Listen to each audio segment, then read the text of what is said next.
لیکن انٹرسٹنگ بات یہ ہے کہ پی ٹی آئی مولانا کے ساتھ بھی انگیج ہے، حکومت کی بھی آج انہوں نے بات سنی ہے۔ مولانا صاحب ترامیم تو چاہتے ہیں، لیکن اب چونکہ ترک کا پتہ ان کے ہاتھ میں آیا ہوا ہے، ان کے ووٹ بڑے قیمتی ہیں، تو اب وہ چاہتے ہیں کہ کم اسٹرینتھ کے باوجود اپنے شرائط اور اپنے جو یعنی ان کے نظریات ہیں اس کے مطابق ترامیم ہو سکیں۔ تو اب یہ گیم جو ہے وہ کمپلیکس بھی ہو گئی ہے، اور اس کے ساتھ ساتھ مولانا یہ بھی چاہ رہے ہیں کہ پی ٹی آئی کو بھی آن بورڈ لیں اور ان کو بھی ترامیم میں شامل کریں۔ اب سوال یہ پیدا ہوتا ہے کہ پی ٹی آئی کیا ان ترامیم کے حق میں ووٹ کر سکتی ہے، بھلے اس کے بدلے انہیں کوئی ریلیف بھی مل جائے عمران خان کے کیسز کے حوالے سے، یا جو اوور آل ایک ان کے ہر وقت کریک ڈاؤن کے اوپر جاری رہتا ہے اس کے تناظر میں۔ تو جہاں تک میرا خیال ہے تو مجھے تو یہ صرف ایک ٹریپ لگتا ہے جو پی ٹی آئی کے لیے کیا جا رہا ہے، کیونکہ ایک دفعہ اگر یہ ایکسٹینشنز اور یہ سارا سیٹ اپ برقرار رہا تو کبھی بھی جو ان کے سیاسی حریف ہیں، مخالفین ہیں، وہ یہ چیز برداشت نہیں کریں گے کہ پی ٹی آئی کو کوئی ریلیف ملے اور ان کو اس حوالے سے کسی بھی طرح سپیس مل سکے اور ان کا یہاں سے جو ہے وہ بستر گول ہو جائے۔ دوسری طرف پی ٹی آئی کو بھی یہ سوٹ نہیں کرتا۔ اس کی وجہ یہ ہے کہ پی ٹی آئی کو بھی معلوم ہے کہ انہوں نے ایک جدوجہد کی ہے، اور انہوں نے جب اس سے پہلے کئی موقعوں پر انہیں ڈیلز آفر کی گئیں تو اس وقت ڈیل نہیں کی، تو اب وہ ڈیل کیوں کریں گے؟ اب تو بظاہر انہیں لگ رہا ہے کہ کیسز بھی بالکل اپنے منطقی انجام تک پہنچ چکے ہیں۔ اس وقت حکومت اور اسٹیبلشمنٹ بالکل پی ٹی آئی کو جو ایک کارنر کرنا چاہتے تھے اس میں وہ ناکام ہوئے ہیں، تو اب تو وہ ایک ایسی پوزیشن پر ہیں کہ جو ان کو فتح کے قریب نظر آ رہی ہے۔ تو اس وقت انہیں کیا ضرورت پڑی ہے کہ وہ ان کو کوئی لائف لائن دے دیں اور کوئی ڈیل کر لیں۔ اور تیسری بات یہ کہ یہ سب سے بڑی نظریاتی ان کی ایک میرا خیال ہے جنگ ہارنے کے مترادف بات ہوگی، کیونکہ اسی چیز کے لیے تو وہ ہمیشہ لڑ رہے ہیں کہ ڈیل نہیں کرنی، کوئی اس طرح کی چیز غیر آئینی، غیر قانونی، آئین کے بنیادی روح کے منافی نہیں کرنی۔ تو اگر ان میں سے کسی بھی شق کے اوپر وہ کوئی لچک دکھاتے ہیں، خاص طور پر جو بہت زیادہ متنازع شقیں ہیں، تو پھر اس کے بعد تو بظاہر کوئی چانس نہیں ہے۔ تو پی ٹی آئی بھی میرا خیال ہے کہ صرف اس وقت ٹائم گین ضرور کر رہی ہے، لیکن وہ بھی کوئی اس معاملے کے اوپر ڈیل نہیں کرے گی کہ آئینی ترامیم کے حق میں ووٹ دے دے، اور دوسری طرف حکومت بھی صرف ٹریپ ہی کر رہی ہے۔ مولانا کا کردار بہرحال امپورٹنٹ ہے، اور وہ ضرور یہ کوشش تو کریں گے کہ پی ٹی آئی کو آن بورڈ لیں اور کچھ معاملات کے اوپر کر لیں۔ اچھا، جو پی ٹی آئی کی باہر قیادت ہے وہ تو کوئی بہت زیادہ ایسی نہیں ہے کہ جس کو آپ یہ سمجھیں کہ وہ اپنے طور پہ کوئی بولڈلی فیصلہ لے سکتے ہیں اور اس پہ کھڑے بھی ہو سکتے ہیں، لیکن یس ان کی قیادت میں سلمان اکرم راجہ صاحب ضرور موجود ہیں، جو کہ آئین اور قانون کے اوپر دسترس رکھتے ہیں اور بڑی باریک بینی سے معاملات کو دیکھتے ہیں۔ تو چونکہ وہ اب باہر ہیں اور سیکرٹری جنرل بھی ہیں پی ٹی آئی کے، تو مجھے لگتا ہے کہ بظاہر پی ٹی آئی کے معاملات ان حوالوں سے بالکل سیف ہینڈز میں ہیں۔ تو اگر کوئی یہ خدشات یا تحفظات پیدا کر رہا ہے کہ پی ٹی آئی کوئی ڈیل کر لے گی اس حوالے سے، تو میرا خیال ہے کہ سلمان اکرم راجہ صاحب کا وہاں موجود ہونا اس بات کا اندیا ہے کہ ایسی کسی چیز پہ کم از کم وہ کمپرومائز نہیں کریں گے جو بنیادی آئینی جو روح ہے اس کے خلاف ہو۔ ان کا موجود ہونا یہ ثابت کرتا ہے کہ اگر وہ کوئی ترامیم کرتے بھی ہیں یا کسی ترامیم کی طرف سوچ بچار بھی ہوتی ہے تو وہ یقینی طور پر آئین سے متصادم نہیں ہو سکتی۔ لیکن یہاں پر پھر ایک اور سوال بھی ہے، وہ یہ کہ کیا پی ٹی آئی کو حکومت کے ساتھ کسی بھی معاملے پر نیگوسیشنز کرنی بھی چاہیے، ایون آئینی ترامیم کے لیے، چاہے اچھی ہوں یا بری ہوں، صحیح ہوں، آئینی ہوں، بھلے بہت اچھی ترامیم ہی کیوں نہ ہوں، لیکن اگر پی ٹی آئی ان ترامیم کے حق میں ووٹ دیتی ہے حکومت کے ساتھ مل کر، تو اس کا مطلب تو یہ ہوگا کہ انہوں نے حکومت کی قانونی حیثیت کو تسلیم کر لیا، جو کہ ابھی تک پی ٹی آئی اس بات پہ مصر ہے کہ یہ حکومت تو لیجٹمیٹ حکومت ہی نہیں ہے اور ان کو ووٹ نہیں ملے ہوئے، انہوں نے مینڈیٹ چوری کیا ہوا ہے، 47 کی حکومت ہے یہ۔ تو پھر اس لحاظ سے تو پی ٹی آئی اپنی ہی بات سے ایک قدم پیچھے ہٹ جائے گی، کیونکہ آپ تو پھر انہیں مان رہے ہیں، تبھی ان کے ساتھ مل کر پوری طرح ترامیم کر رہے ہیں۔ تو جو پی ٹی آئی کا اس وقت ورکر سپورٹر ہے وہ یہ سمجھتا ہے کہ پی ٹی آئی کو کرنی ہی نہیں چاہیے، چاہے اچھی یا بری ترامیم تو دور کی بات ہے، ان کے ساتھ مل کے کوئی ترامیم نہیں کرنی چاہیے، کیونکہ یہ ایک لیجٹمیٹ حکومت نہیں ہے، اس کے پاس مینڈیٹ ہی نہیں ہے کہ یہ ترامیم کر سکے۔ میرا خیال ہے کہ زیادہ مجھے تو امکان یہی نظر آتا ہے۔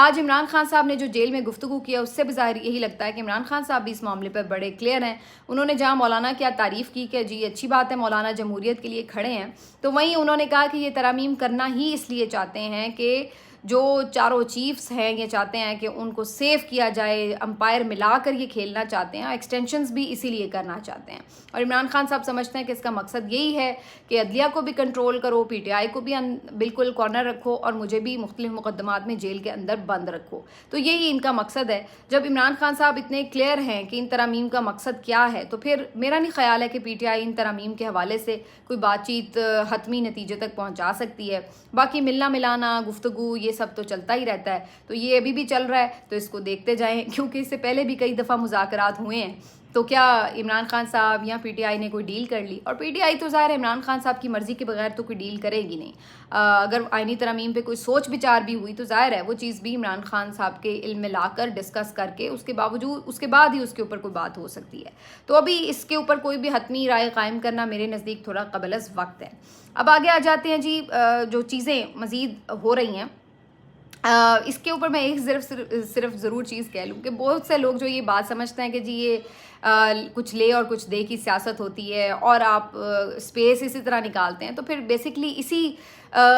طرح کی سیاست کو ہی تو یہی لوگ کنڈیم کرتے رہے. پھر جب سیاستدان ایسا کر لیتے ہیں تو وہ کہتے ہیں کہ دیکھو جی ہم نے تو پہلے ہی کہا تھا یہ ڈیل کر لیں گے, دیکھا جی ہم نے تو پہلے ہی کہا تھا.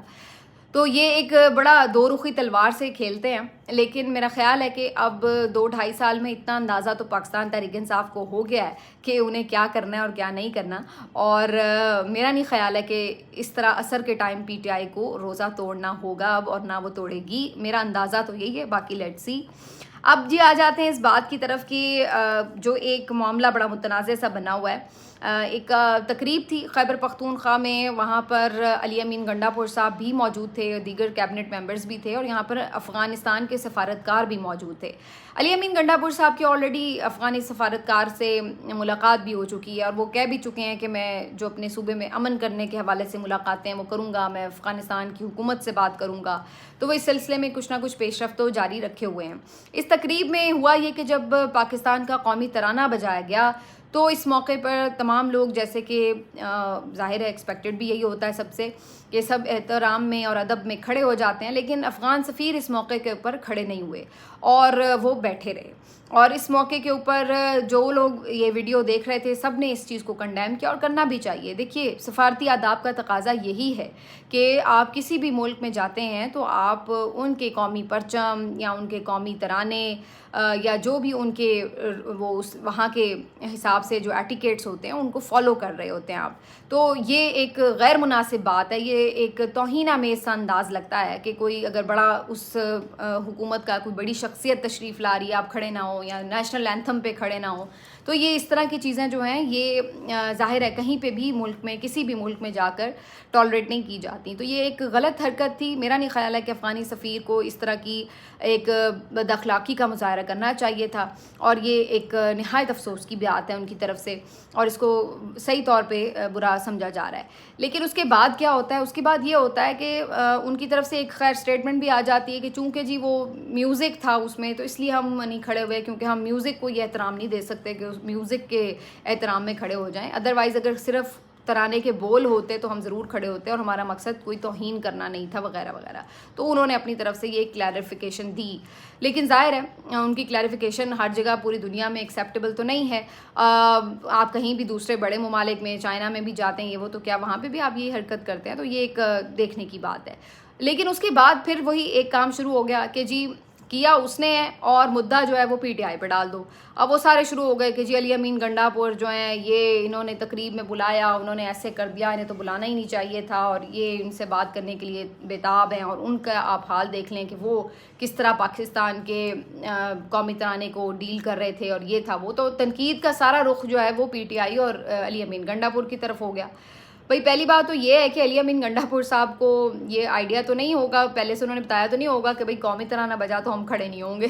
تو میرا نہیں خیال ہے کہ یہ اس لحاظ سے یہ سوچنا کہ جی وہ انہیں بلایا ہی کیوں, کیونکہ انہوں نے کھڑے نہیں ہونا تھا. انہیں کیا پتا کہ بھائی وہ آئیں گے تو کھڑے نہیں ہوں گے یا کیا بیہیو کریں گے. دوسری بات یہ کہ علی امین گنڈا پور صاحب اس کے اوپر یقیناً ان سے ایک احتجاج ریکارڈ کرا سکتے ہیں, انہیں کرانا بھی چاہیے, انہیں ریئلائز کرانا چاہیے کہ بھئی آپ کی طرف سے ایک اچھی حرکت نہیں تھی اور ہمیں یہ ناپسندیدہ لگی ہے. لیکن اس کا سارا مدعا جو ہے وہ علی امین گنڈا پور پہ اس طرح سے ڈالنا, بھئی وہ تو اپنے صوبے کے معاملات کے حوالے سے بات چیت کر رہے ہیں, تو آپ کو اس کے اوپر کتنا اعتراض ہے یا کیوں. اور کیا یہ پہلی دفعہ ہے کہ آپ کو آپ کے ملک کو جو ہے وہ کسی نے اس طریقے سے جو آپ کو فیل ہو رہا ہے کہ ایک ڈسگریس کیا ہے؟ تو یہ تو ہمارے ساتھ بہت دفعہ ہو چکا ہے جناب. ہمارے پرائم منسٹر کے مختلف باہر کے ایئرپورٹوں کے اوپر کپڑے اتار کے ان کی تلاشیاں لی جاتی ہیں. تو یہ بھی ہمارے لیے اتنی ہی افسوس اور شرمناک بات تھی, تکلیف دہ بات تھی. اسی طریقے سے آپ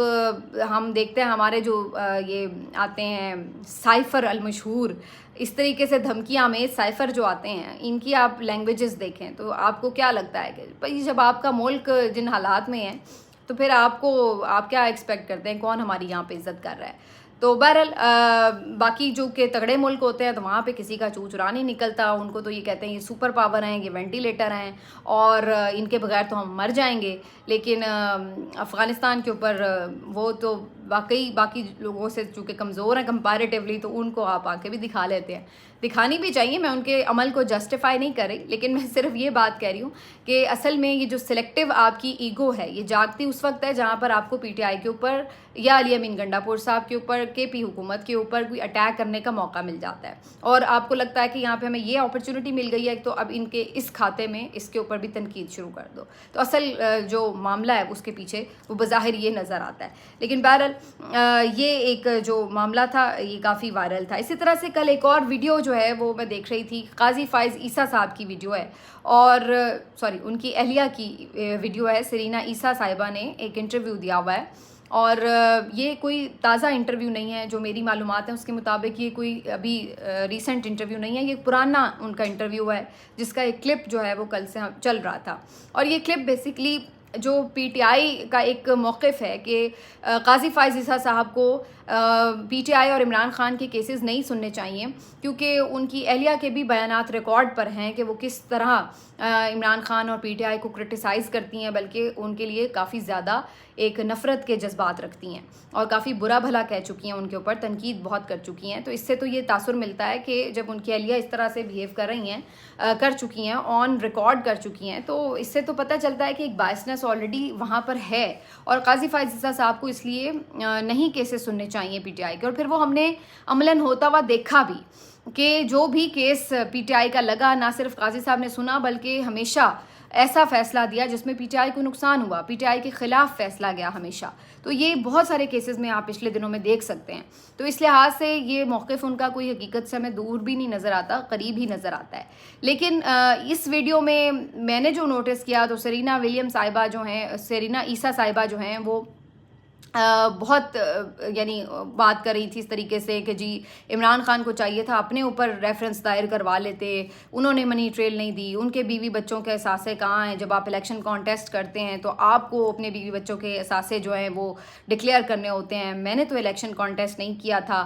میرے اثاثے ڈکلیئر کروانے یا اس کے اوپر منی ٹریل پوچھنے کا کیا بات تھی, یہ تو ان کو کرنے چاہیے تھے اور وغیرہ وغیرہ, اور انہوں نے تو کبھی منی ٹریل نہیں دی. اور بڑی اس طریقے سے وہ بات کری تھی جس میں باقاعدہ ایک اظہار تھا ناپسندیدگی کا. تو سرینا عیسیٰ صاحبہ کی اس گفتگو میں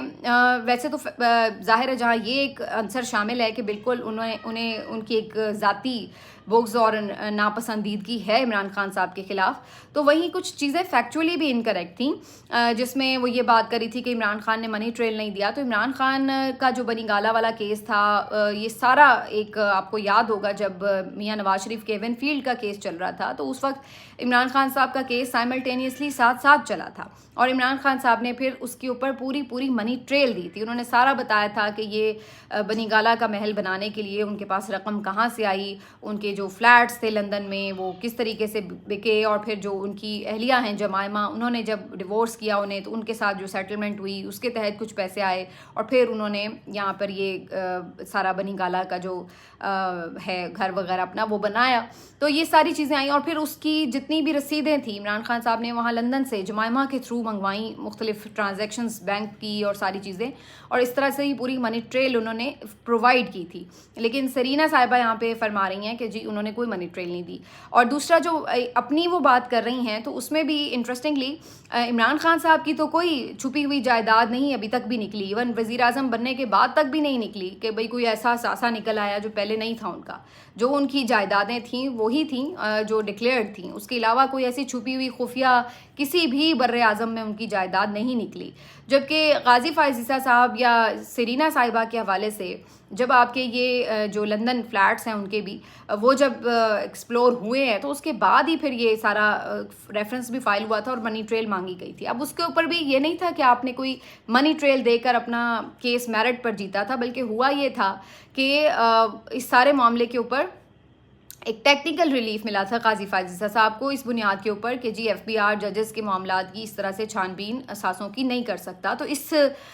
طرح کا ایک ٹیکنیکل سا ریلیف لے کر یہ جو ریفرنس تھا یہ خارج کیا گیا تھا. اصل میں تو آپ کو پتہ ہے کہ اس کی بہت خیر ڈیٹیل الگ ہی ہے کہ جس میں ایک پوری سیاست انوالو ہے کہ ظاہر ہے اس کے پیچھے فیض حمید صاحب اور باقی اس وقت کی اسٹیبلشمنٹ تھی، اور پھر کیسے اس وقت کے جو ججز تھے جن میں منصور علی شاہ صاحب بھی پیش ہیں، ان سب نے قاضی صاحب کا ساتھ دیا تھا اس موقع کے اوپر، اس چیز کو بھانپتے ہوئے کہ یہ بیسکلی اسٹیبلشمنٹ کی طرف سے ایک پوری چیز جو ہے اس کو انیشیٹ کیا گیا ہے. لیکن بہرحال ایسا نہیں تھا کہ یہ میرٹ کے اوپر کیس خارج ہوا تھا.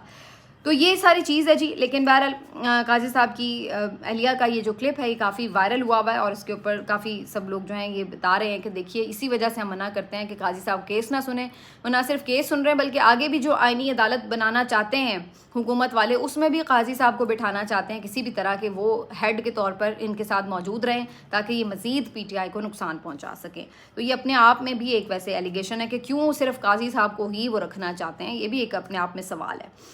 بہرحال آخر میں صرف اتنی بات کریں گے کہ جو عوریہ مقبول جان صاحب جو ہیں ان کی آج ضمانت کی درخواست پر کارروائی ہونا تھی، لیکن جج صاحب آج چھٹی پر چلے گئے اور انہوں نے سماعت نہیں کی. یہ بہت ہی افسوسناک معاملہ ہے اور عوریہ مقبول جان صاحب کو بلا وجہ ہی پکڑ کے رکھا ہوا ہے. جو پہلا معاملہ تھا جو قاضی صاحب کے اوپر انہوں نے تنقید کی تھی، وہ جو مبارک ثانی کیس تھا اس کے حوالے سے، اس میں پکڑا گیا تھا. وہ تو خود قاضی صاحب مان گئے کہ غلطی ہو گئی، انہوں نے ٹھیک بھی کر لیا، لیکن عوریہ صاحب کو اس سے خلاصی نہ ملی اور اس کیس میں ضمانت ہونے کے بعد انہیں ایک اور کیس میں پکڑ لیا گیا کہ جی وہ اور بھی بڑی کوئی مہم چلا رہے ہیں خواتین کے خلاف اور وغیرہ وغیرہ. پھر ان کی ٹیم کے بندوں کو پکڑ لیا. تو عجیب و غریب ایک انتقامی کارروائی کا محض نشانہ بنایا جا رہا ہے عوریہ مقبول جان صاحب کو. اور آج بھی جب ان کی ضمانت کی درخواست سماعت کے لیے فکس تھی تو جج صاحب چھٹی پہ چلے گئے. تو اس طرح انہیں مزید اب جو ہے وہ بلا وجہ ہی قید میں رہنا پڑے گا. تو یہ ایک پھر اگین میں وہی بات کہتی ہوں کہ یہ فسطائیت ہے کہ جہاں پر آپ لوگوں کو محض اظہار رائے کے اوپر، اختلاف رائے کے اوپر اس طرح سے قید کر دیں اور ان سے ان کی آزادی چھینیں یا ان کے اوپر یوں دباؤ بڑھائیں. تو یہ افسوسناک مرحلہ ہے، لیکن بہرحال بہت سارے لوگ ہیں جو اس کو فیس کر رہے ہیں. ملتے ہیں آپ سے اگلے ویلاگ میں. اپنا خیال رکھیے. اللہ حافظ.